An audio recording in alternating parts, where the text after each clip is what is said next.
सेंटरों की सीलिंग की ये पूरी कार्रवाई के मामले से जुड़ी ये खबर आपको बता रहे हैं। जहां देखिए लखनऊ में जिस तरह से बड़ा हादसा हुआ अलीगंज में, उसके बाद से लगातार एक्शन लिया जा रहा है और सील लगते ही देखिए सीलिंग किस तरह से यहां पर खोल दी गई है। एमडीए कार्रवाई पर रसूख यहां पर भारी नजर आया है। देखिए किस तरह से यहां पर जो सीलिंग की कार्रवाई की गई थी उसे खोल दिया गया है।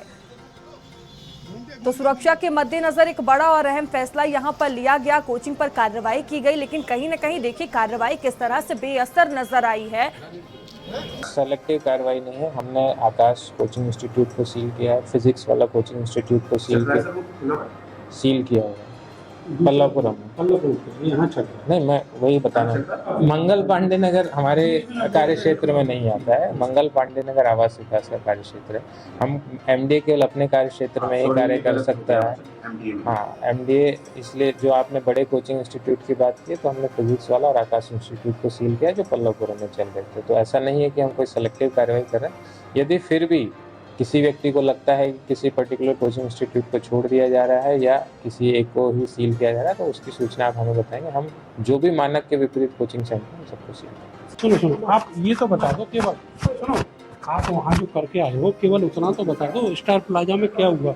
ये काई की चिट्ठियाँ दी हैं उन लोगों ने, बंद करने की चिट्ठी दी है। मुझे ये तो हमने बंद कर दिया। वहाँ सील करने गए, फिर क्या हुआ उसका? भाई वहाँ पर ताले लगे हुए सब। हाँ। और बाकी जो है जो खुल भी रहे थे उन्होंने कहा हमने बंद कर दिया। अच्छा, कितने लोगों ने दिया है बता दो। 3 लोगों ने दिया।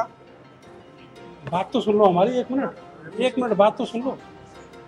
तो ये स्थिति है, ये विजेंद्र सिंह है, जेई है उसी इलाके के स्टार प्लाजा में, जहाँ पर 4 से ज़्यादा कोचिंग सेंटर जिनको ये बंद करने गए थे, उनमें कुछ खुले हुए भी मिले, लेकिन वहाँ से रिटर्न में ये लेकर आ गए कि वो भविष्य में नहीं चलाएंगे।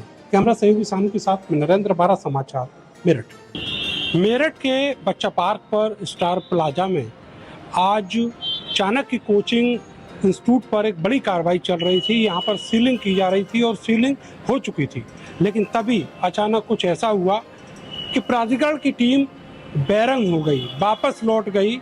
एक फ़ोन कॉल आया और वो फ़ोन कॉल था मेरठ विकास प्राधिकरण के बीसी संजय मीना का। ये हमें बताया है इस कार्रवाई में जो हेड थे जेई विजेंद्र सिंह ने। आपको वो जगह दिखाते हैं। ये जो शॉप है यहीं पर चाणक्य कोचिंग चलता है, और आप देखेंगे कि जो स्प्रे से ये लिख दिया गया था कि ये सील है एमडीए की, लेकिन बाद में इसको क्रॉस किया गया। ठीक इसी तरीके से जो दूसरी जगह है वहाँ पर भी ऐसे ही लिखा गया कि ये एमडीए की सील है, सील लिखा गया, नीचे एमडीए लिखा गया और फिर बाद में उसको क्रॉस किया गया। आपको कुछ सबूत दिखाते हैं। यहाँ पर आप देखेंगे कि जो ताले हैं वो नहीं लगे हैं। यहाँ ताले लगे थे, लेकिन ये जो आपको कागज, ये कपड़ा दिखाई दे रहा है, ये कपड़ा उसी सील का हिस्सा है जो खोली गई है यहाँ पर। इसके अलावा आप थोड़ा और आगे देखेंगे तो वहाँ पर बड़ी तादाद में जो सील यहाँ लग चुकी थी उसको खोला गया और ये कपड़ा यहाँ पर पड़ा हुआ है। आप देखिएगा, इस कपड़े में आपको सील भी दिखाई देगी। ये देखिएगा, ये सील लगाई गई थी, इसको खोला गया है। तो इस तरीके से जो कार्रवाई है, जिसको कहा जा रहा था कि बड़ा ट्रांसपेरेंट तरीके से कार्रवाई चल रही है, उस कार्रवाई पर एक प्रश्न चिन्ह खड़ा हो गया है। आखिर ऐसा क्या था जो चाणक्य आईएएस एकेडमी के अंदर है और शहर की बाकी जो कोचिंग सेंटर हैं उन पर आंखें मूंद कर सील लगाई गई। एक दलील ये दी गई कि यहाँ पर ताला लगा हुआ था, उसी समय सील लगा दी गई। लेकिन इस तरीके से तो पूरे शहर में जो 50 से ज़्यादा कोचिंग सेंटर हैं वहाँ पर भी किया गया। वहाँ भी ताला लगा हुआ था और सील लगा दी गई। एक जगह तो ऐसा किया गया कि वहाँ पर एक व्यक्ति जो अंदर मौजूद था उसको ही सील लगाते हुए बंद कर दिया गया। तो अब जो प्राधिकरण की कार्रवाई है वो भेदभावपूर्ण हो चुकी है। कैमरा सहयोगी सानू के साथ में नरेंद्र, 12 समाचार, मेरठ। और खबर नहीं